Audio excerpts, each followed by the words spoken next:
showbiz fanatics, Mr. Romeo Bullet Halushos Jr. abay spotted sa TV5 Media Quest Center. Ano kayang ginagawa niya dito? Ang lahat ng yan. But before that, if you haven't subscribed yet to my YouTube channel, please don't forget to like, share, and subscribe at hit mo na rin ang notification bell for more showbiz updates. Bago tayo magpatuloy sa ating updates for today's video, ay nais ko po muna magpasalamat sa lahat ng mga legit viewers, subscribers, at ang lahat ng mga legit Davercads po natin na palagi ang nanonood at sumusubaybay sa mga videos po natin. Maraming salamat po. And for today's video, matapos kumalat ang balita na inilabas ng Kapamilya Scoop 1 day ago na nababalitaan di umano na ang It's Showtime matatapos na ang kontrata sa GTV at lilipat na di umano sa GMA Network main channel this year 2024 at ang balita pa ay mangyayari ito this coming July 2024 sa half year ng 2024. Base po sa mga news na naglalabasan sa mga TVJ defenders, sinasabi po nila na ayon sa source na kanilang nakuha, na patong-patong na daw di umano ang kautangan ng Tape Incorporated dito po sa GMA7 kung saan sila po ay may block time agreement. Which is bagay na talagang nangyayari kasi base po sa mga interview ni Tito Sen noon, totoo naman talaga na may delay po sila sa pagbabayad sa mga kailangang bayaran dahil of course yung mga advertisers kasi hindi naman po nagbabayad ng biglaan yan eh. Talagang quarterly, ganyan po magbayad yung mga yan. So dahil dito, hindi po natin alam kung ano pong reaksyon ng mga defenders po ng tape patungkol sa issue na ito. Pero hanggang sa ngayon, nananahimik pa rin po ang kampo ng tape patungkol dito. At isa pa sa mga good news, dahil ngayong araw, Feb 13, 2024, ay pinangunahan nga ni Mr. Manny V. Pangilinan ang isang opening of our upgraded ER sa Cardinal Santos Medical Center. Ito pa lang si Mr. Manny V. Pangilinan ay hindi lang po pala pati pala ang hospital, may mga shareholder din pala sa dito sa Cardinal Santos Medical Center na ito. Grabe, napakayaman pala talaga nito, no? Sabi diyan, the hustle and bustle of emergency room at the Cardinal Santos Medical Center CSMC in San Juan temporarily came to of happy occasion graced by no less than bilyonaryo Manuel B. Pangilinan. Grabe, bilyonaryo pala talaga siya, no? The chairman of MVP Group led the ribbon cutting ceremony of newly renovated emergency room last Monday, Feb 12. He shared the spotlight with Jose Cardinal Advincula in keeping with the facility being named after Catholic leader. Proud that CSMC is helping pave the path of the future Philippine healthcare, Pangilinan said in his Facebook post.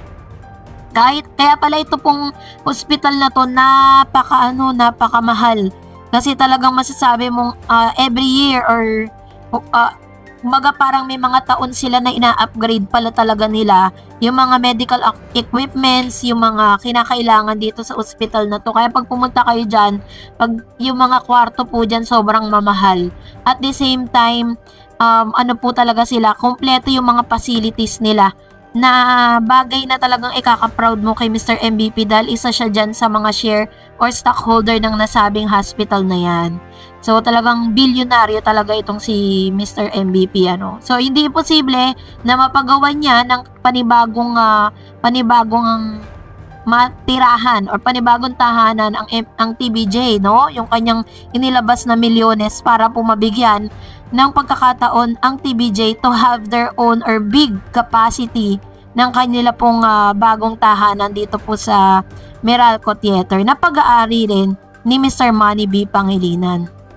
Kasabay nga nito sa mga photos po na inilabas ng TVJ dito po sa kanilang official Facebook page is makikita nyo sa comment section na parang may mga naglolokohan doon. Sabi po nila bakit daw nadalaw itong si Mr. Bullet Halushos dito po sa nasabing TV5 Media Quest. Tinignan ko, sabi ko, bakit naman siya dadalaw dito? Wala naman siyang kinalaman or wala naman siyang business dito po sa nasabing network na ito. At the same time, si Bullet po ay nasa dapitan. Siya po kasi ang doon isa siya sa mga, di ko alam kung mayor ba siya doon kasi wala naman tayong pakialam sa kanya, di ba? So isa siya doon sa mga mga politicians doon, no? So tinitignan ko po yung picture. Until such time, nakita ko to. Sabi ko siguro ito yung tinutukoy ng mga viewers na nandun daw si Bullet Halusos. Kasi kamukha nga naman ni Halusos. Ito pong isang foreigner na ano po nila, live viewers po nila dito sa TV5, no? Talaga namang matatawa ka na lang talaga sa mga Dabber Cats. Talagang kapag talaga dumating yung kanilang pang-aasar, no? At sabihin na natin na talagang nasira kasi talagang credibility nila when it comes to agawan ng trademark. Doon po kasi talaga nagsimula yun. But anyways, yun, joke lang pala yun para sa kanila. Hindi po pala talaga nagpunta doon si Bullet Halusos, ano? Yan ay biruan lang po talaga. But anyways, eto na nga. At talaga namang abangan na lang po natin, no, kung ano po yung magiging itsura nung bago nilang tahanan. At the same time, ano kaya ang magiging kapalaran ng tape or ng tahanang pinakamasaya sa susunod na 6 na buwan. So, antayin natin yan. So, dahil dyan, narito naman ang ilan sa mga komento po ninyo at reaction patungkol sa ating pong mga updates kahapon. Patungkol naman dun sa naging reaksyon nitong si Miss Raisa May Dizon. Sabi ni Mr. Romeo Bispo, good afternoon, Ma'am Dareds. Happy Valentine's po sa inyo dyan. Grabe ang saya ngayong araw. May nagproposal ng kasal. May nagpropose ng kasal sa Itbulaga pa. Mabuhay kayo, Dabber Cats and TBJ. True. Kaya nga, di ba sabi ko po sa inyo na napakagalante ng TBJ para po bigyan sila ng airtime. Kasi napakamahal po ng airtime ng Itbulaga ng dito sa TBJ sa TV5. Talagang kada minuto dyan, million po talaga ang halaga niyan dahil sobrang laki ng binabayaran nilang upa doon po sa nasabing airtime. Pero still, to give back or para dun sa mga talaga nagmamahal sa kanila, binigay nila yung oras at minuto na yon. So, congrats! Sabi ni Pia Boom, ayos naman sumagot si Raisa pagpapakilala sa kanyang sarili sa contestant na Raisa May Quinto raw. Siya, joker din si Raisa. Actually, true. Ang laki po nang na-improve kay Raisa. Iba po nung mga nababalitaan natin na parang si Raisa yung gustong tanggalin kasi unang-una hindi naman daw maganda si Raisa, hindi naman daw siya magaling.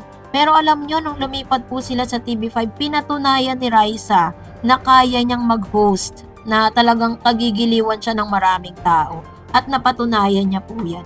Sabi naman po ni Lisan Virem, kahit ano o sino pa sila, basta ang alam ko, Itbulaga is Itbulaga. Kaya nga may bulaga dahil may it, sarap kayang kainin, lunukin ang mga siltang alam mo na masaya at alam mo na parte na sila ng buhay mo. True naman, sabi nga ng Itbulaga, hanggat may bata, may Itbulaga. Tito Sen Bossing, Big Master Henyo Joey, I love you 3 times a day. Yeah. Kasi kumbaga sa sistema po ng mga Pilipino kasi, hindi na talaga maaalis ang Itbulaga noong time program. Mula noon hanggang ngayon, talagang yan na po talagang pinanonood ng mga maraming tao na kahit napilit na inaangkin ng ibang tao na wala naman silang ambag, ano. And of course, sabi po ni Mr. Mark Lawrence Macas, hi Dareds Channel, sa Itbulaga kanina si Raisa May Dizon nakilig sa proposal ng kasal sa Itbulaga kanina sa TVJ. Happy Valentine's Day, Dareds Channel. Salamat Mr. Mark Lawrence buti po na babanggit nyo na yung aking channel. That is one of my one of my channel. Kasi I have kumbaga may mga spare akong channel just in case na may maghahalit, diba? Pero hindi naman natin yun na pahihintulutan. So anyway, salamat po sa inyo pong pagsuporta sa mga channel po natin. Maraming salamat po. And for the last comment, sabi po nito ni Miss Risa, hello Miss Dareds, you did a great job sa pag-answer mo kay Netnet Lapus. You answer her very kindly and respectfully. Hindi ka na offended at hindi mo inaatake ng personal ang comment niya. Hanga ako sa'yo, which is dapat ganon lang naman. Again, big respect ako sa'yo. Salamat po Miss Riza. Kasi si Miss Netnet po kasi sinabi niya na hindi daw niya pinanonood ang TBJ dahil solid aldab siya. Which is bagay na irespeto natin dahil choice niya naman talaga yun, di ba? At hindi natin pwedeng diktahan ang kahit sino na ipilit ang TBJ sa kanila kahit ayaw nila, di ba? So, tama naman si Ma'am Cherisa na magrespetuhan na lang tayo. Kung sila ayaw nila, kung tayo gusto natin, wala rin naman silang magagawa. So, maraming salamat Ma'am Cherisa at nagustuhan nyo po at na-appreciate ko po kayo for your comments. And that's it for today. For more videos and updates, please don't forget to like and subscribe, and please don't forget to follow my Facebook page, Dar Eds TV. God bless everyone!